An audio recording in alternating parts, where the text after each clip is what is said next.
Easy there, big guy. You're not... Status report. Status report? What? There's something you need to see, Chief.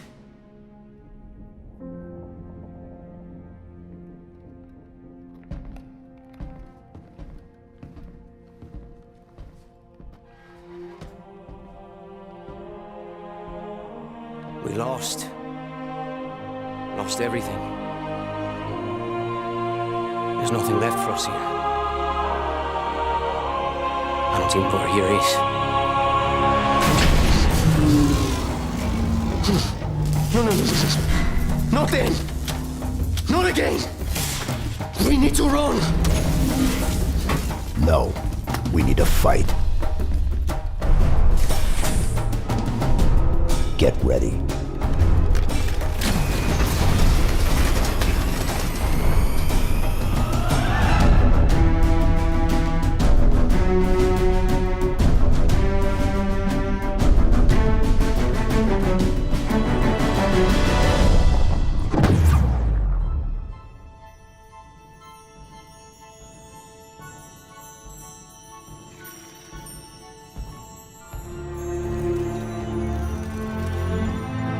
I chose you because you were special.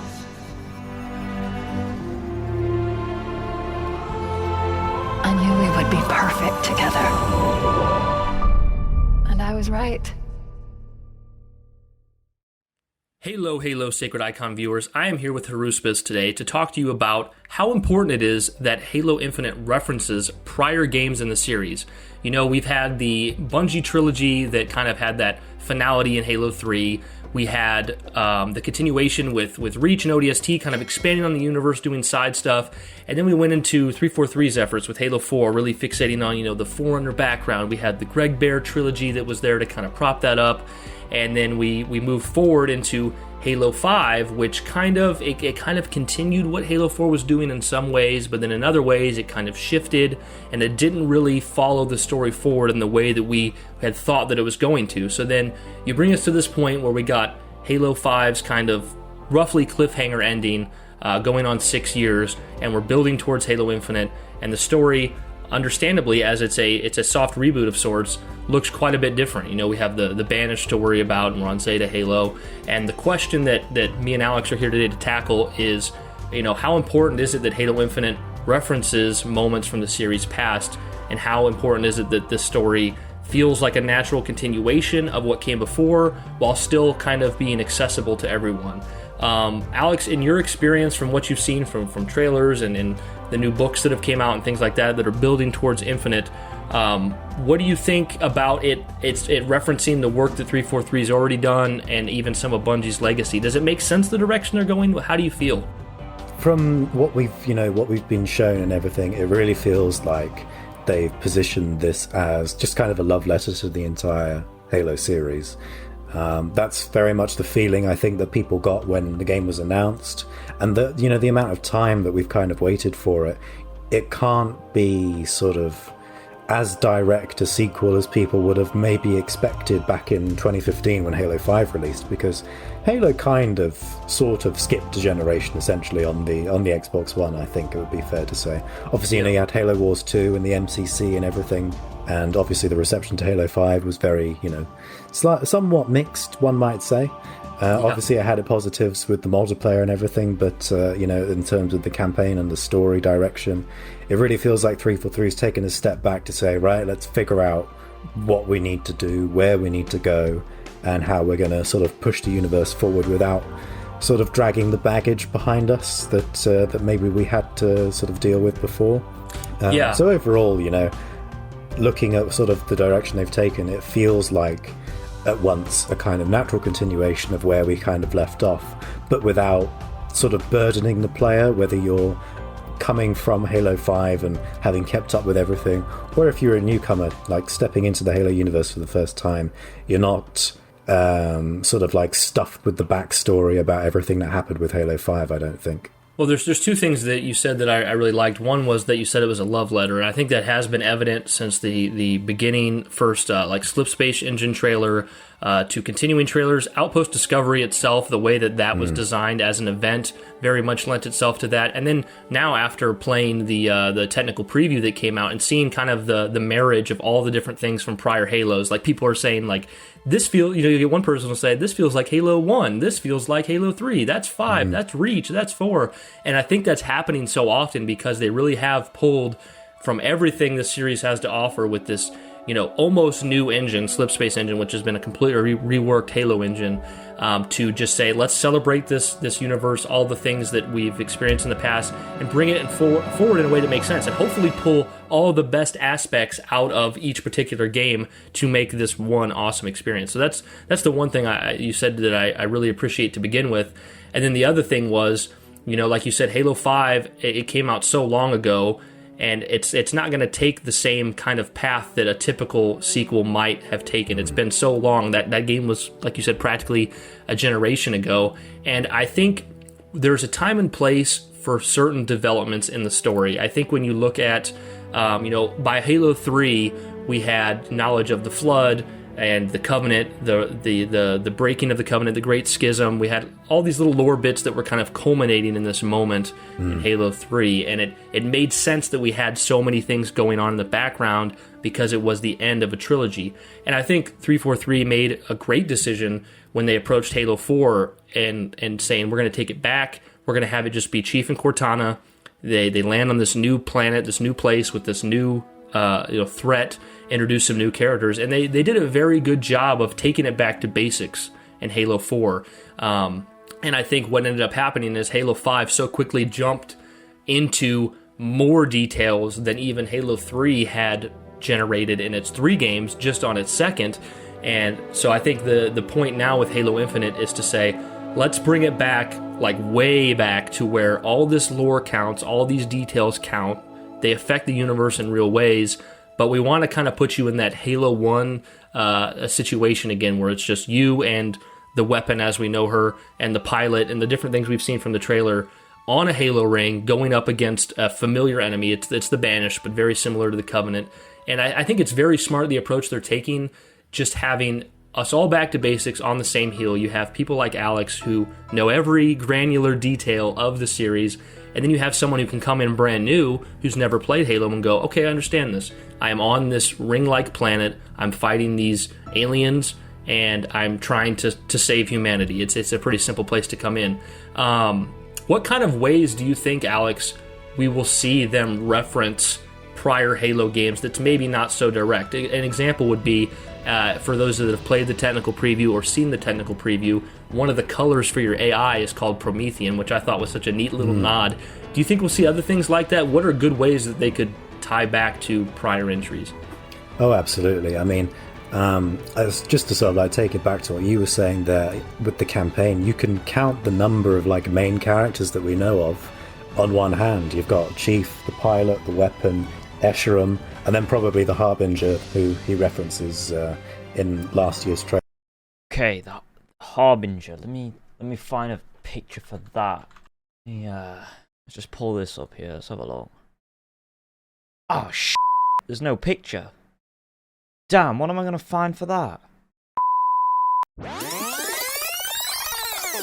And then probably the Harbinger, who he references in last year's trailer. That's just 5 characters that they've got to juggle, as opposed to Halo 5, which had 3 times as many major characters that it was juggling. Yeah. I think what that really gives them the opportunity to do is kind of reintroduce everything. The weapon as this new kind of Cortana character. They flipped the dynamic there that the Chief and Cortana has, because obviously Cortana's the one who knows things, and she explains stuff to the Chief, whereas the weapon, she doesn't know anything about the sort of the state of the galaxy and the Banished and everything. So we get to sort of see the Chief kind of take on that more kind of nurturing role, and how that interacts with the pilot and everything. So I think going back to those basics and having that kind of depth of those relationships is going to be really interesting to see. But yeah, on the point of references and stuff, in the technical preview, the whole framing of the academy is that it's the Avery J. Johnson Academy of Military Science, which is great point. Really nice reference, to the beloved departed sergeant from Halo 3.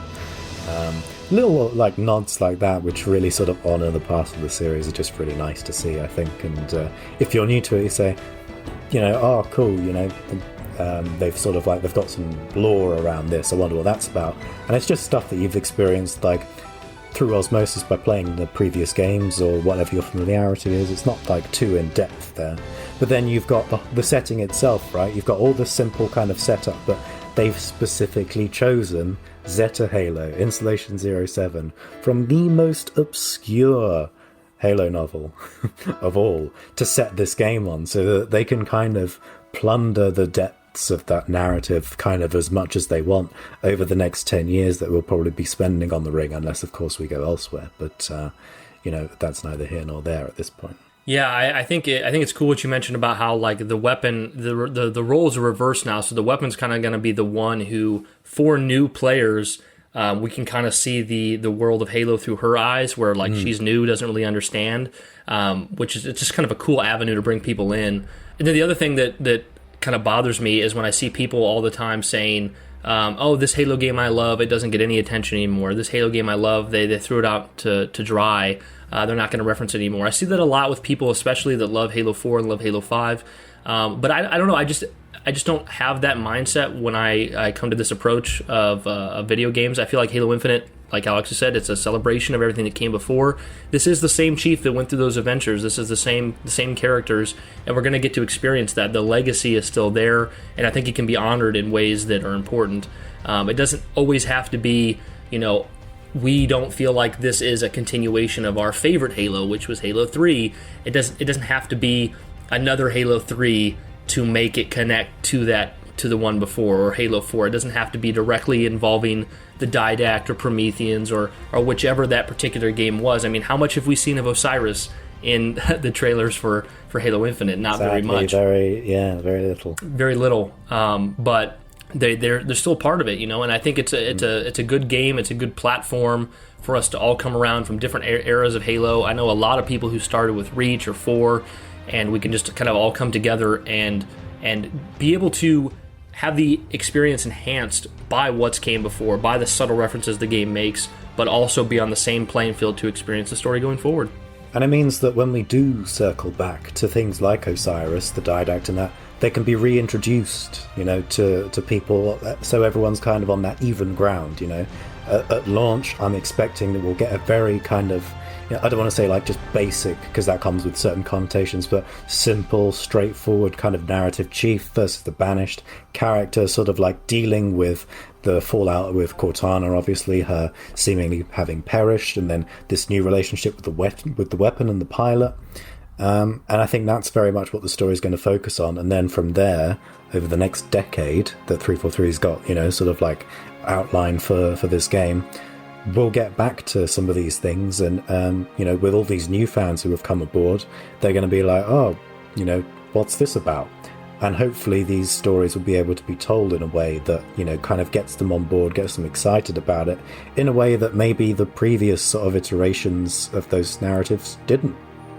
Yeah, Halo Infinite can act as a platform to reintroduce those things and get people on the same page, and then have the opportunity to go, oh, if there's like a DLC or something that mentions Agent Locke, you're like, oh, well, I've never played Halo 5. I heard he has a big role in that. You can go back and have this further appreciation for it, and I just think that's a really awesome ability they have there. And I also think it's great for us as fans that even some of us more tenured Halo fans that have been around for a long time, we can still be experiencing the story of Halo Infinite with new players and be on the same page. Because it was always kind of unfortunate when, and I know for Alex and I, we've probably both at points got a kick out of it, but when we're playing Halo 5 or Halo 4 or whatever, and we're like, oh, you don't know that because you didn't read this thing or watch this thing that, if you were a true fan, you would know. But there will be less of that and more of just like, what do you think is going to happen to Escharum? Who is the Harbinger? These things that are really interesting. We're all going to be on the same page. Alex, what are some ways you've seen in prior trailers or different marketing we've seen for Halo Infinite of how they're going to take this story forward? Yeah, I think 343's got a very distinct kind of storytelling style, which really comes across in the sort of the images that they kind of use, which really ties back to a lot of the depth of the series that maybe if you're unfamiliar with the extended universe, you don't have too much of a clue about, but if you are clued in, then you can say, oh, I see where that sort of ties back to.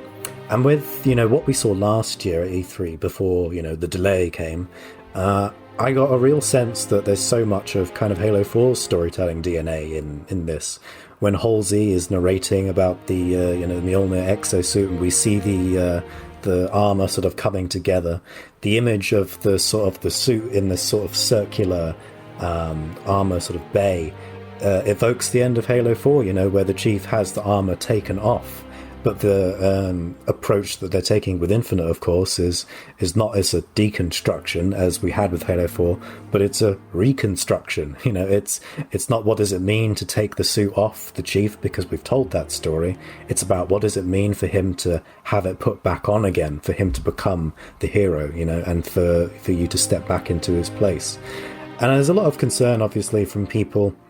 That is understandable, to agree, but I don't feel like I agree with people saying that, 343 is just kind of tossing Halo 4 out the airlock with this game, because I just get such a sense of that game and its storytelling style and approach in this. I think the problem that people have kind of identified is that this trilogy, to sort of call it that, didn't really have a middle act that bridged the two. We've kind of jumped between the start of the story with Halo 4 and the resolution of it in Infinite, and at the point we're at now, that can seem a bit jarring, because it seems like people are thinking, it's kind of a rejection of it, but it's not. And I think that when we finally see the game and play the campaign and everything, we're going to see a much more kind of natural progression for the Chief, because you look at how he is with the pilot, right? He's the sort of the silent type around him, as he has been in some of Bungie's original trilogy, in Halo 2 and 3 in particular.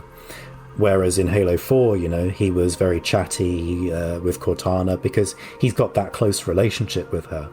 But in Infinite, with the pilot, he doesn't know this guy. This is, somebody who broadly kind of represents humanity for him.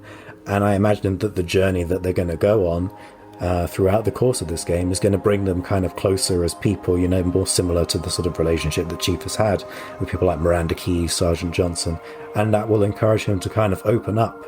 And then you've got the weapon to throw in there as well, how she reflects the kind of anxieties that he's had around Cortana and her whole statement in Halo 4 that, he'll be paired with another AI that isn't her. It just seems like a lot of that, the payoffs that we're seeing in Infinite that they're taking is kind of the ground level sort of structural, foundation of the game comes from everything that Halo 4 set up. Unfortunately, we probably won't see the didact and everything, but, we've got 10 years yet to go with this game, and I'm sure that in the future we'll get around to some of those story points again. Yeah, I love what you said about the imagery of the armor going back on, and that is very much, continuing on from either the armor coming off in Halo 4, and like you said, we've explored Chief as a human, as a character more in especially Halo 4, a bit in Halo 5, but we've kind of went through that already, and now is the time that 343 is saying, let's put the armor back on. This is going to be, in a sense, it's going to be the Chief that we knew from Halo 1, 2, and 3, but with the investment of his character from Halo 4 and 5 already kind of there underneath it all. And we can continue with that story. And then, like you said, there's the pilot and the weapon, who are these characters that we'll get to see him interact with and see how he plays off those characters. And it'll touch on, it's almost on a deeper level, it'll touch on Halo 4 with the way he reacts to the weapon, and how, Cortana said in Halo 4, they'll place you with another AI, it'll look like me, but it won't actually be me. He's experiencing that now. We're getting to see the once again, another payoff of what Halo 4 set up.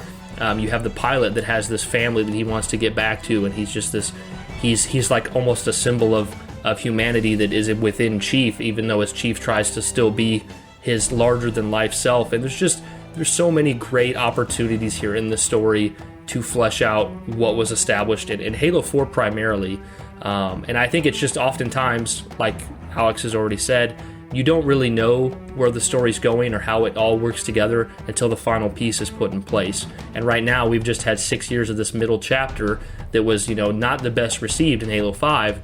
And it's like once we get Infinite and that story is told, we can kind of recontextualize how we arrive there, going back and figuring in Halo 4 and Halo 5 and arriving at that point. And I think one of the biggest kind of takeaways people have had from, the E3 just gone, that showed the campaign was, everyone pointing out, look how respectfully Chief moves the UNSC soldiers compared to, the banished soldiers that he sort of like uses as shields with the debris and everything. And that's, the subtleties of movement and the kind of character that you only see brought out by Mr. Bruce Thomas, of course, who does the mocap for the Master Chief. And that's just a whole other layer of character. And it's so much more on the surface in 343's games because, before the Chief wasn't motion capture done through those means, it was purely animated. So that particular aspect of his humanity coming out is one of the big things that Halo 4 really pushed forward through the series. And, they've kept with the same actor throughout, Halo 4, Halo 5, and now Halo Infinite with Bruce Thomas. And I'm really excited to see what other things that he does to really sort of, bring that extra sort of sense of humanity to the role.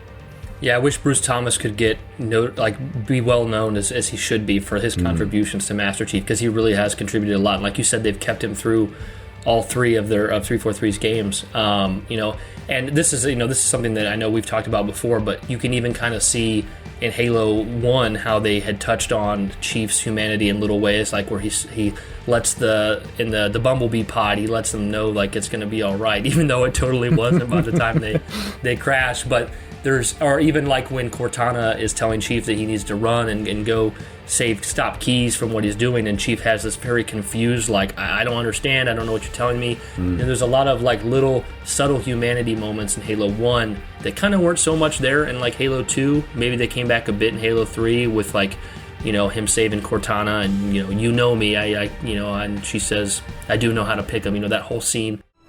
You know me when I make a promise. You keep it.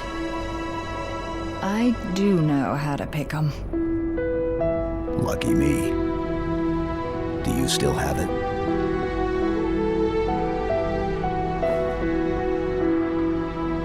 The activation index from the first Halo ring. A little souvenir I hung on to, just in case. Got an escape plan? Thought I'd try shooting my way out. Mix things up a little.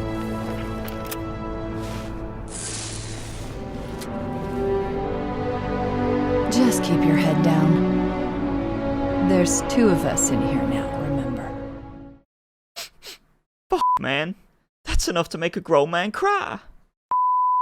There's little moments of subtlety like that then when 343 took over in Halo 4 and 5, you get to see a lot of that brought to the surface. But what I think Alex is talking about here is much of that being back and to being subtle again, but being so much more important because of what we did get to experience with his character growth in the prior games.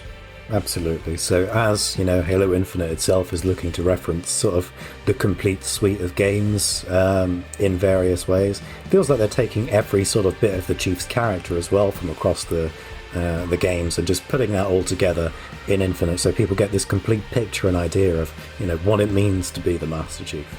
Yeah, man, it's got me so excited about the opportunities they have with this game and a 10-year plan to just go into it knowing that there is time to do more and to flesh this out. And I think even the commercials that we've had from last year really paint a picture of you, the player, stepping inside Chief and becoming that character and seeing what it's like to be him.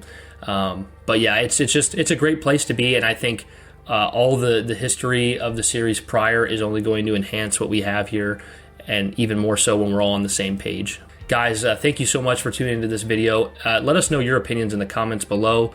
Like and subscribe. We really appreciate you guys. And as always, keep it sacred. Peace, guys.